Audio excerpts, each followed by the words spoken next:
কলকাতায় কোন জায়গায় ডাইনোসর আবার আসছে এইটা কিন্তু দেখতেই হয়, আর দেখার জন্য কিন্তু তোমাদের সবার ওয়েট করতে হবে, যেটা আমি নেক্সট ভিডিওতে নিয়ে আসবো।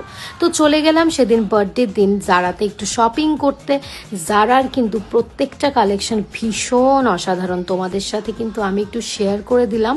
তোমাদের কোন কালেকশনটা বেশি ভালো লেগেছে আমাকে কিন্তু অবশ্যই জানাবে। মিরর সেলফি না নিলে কিন্তু নাই হয়। তো এই দেখো কি সুন্দর স্কার্ট, তারপর টপটা কৌশিকের তো সবগুলো পছন্দ হচ্ছিল। অ্যাকচুয়ালি কি বলো তো, বার্থডের জন্য আলাদা করে কিছু হয় না। কৌশিক আমাকে প্রতি মাসেই কিন্তু নতুন নতুন ড্রেস, নতুন নতুন জুয়েলারি অনেক কিছু কিনে দেয়।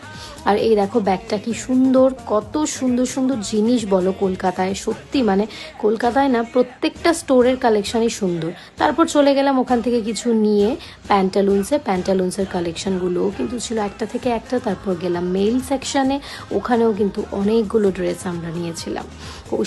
কৌশিক কিন্তু আমার পছন্দ ছাড়া কিছুই পরে না ড্রেস, তো আমি চয়েস করে দিয়েছিলাম। তারপর কিন্তু চলে গেলাম আমরা ওপরে ফুড কোর্টে, ওখানে গিয়ে কিন্তু আমাদের মোস্ট ফেভারিট একটা দারুণ জিনিস নিলাম। বলো তো কি?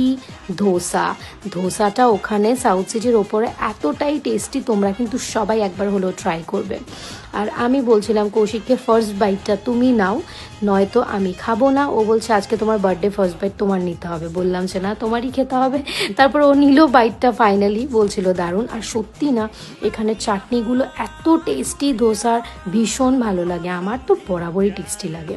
আর তোমরা কি করলে বলো, তোমরা কারা কারা ধোসা খেতে খুব ভালোবাসো? ওখান থেকে বেরিয়ে চলে গেলাম টাইম জোনে। আর টাইম জোনে কিন্তু আমরা একটা কার্ড করব বলে গিয়েছিলাম, আর টাইম জোনের ব্লগ কিন্তু খুব শিগগিরই আসছে। আমরা টাইম জোনে গিয়ে কি কি করেছি, কি কি না, কি কি গেম খেলেছি আর কি গিফট পেয়েছি, পুরোটা ব্লগ কিন্তু খুব শিগগিরই আসবে।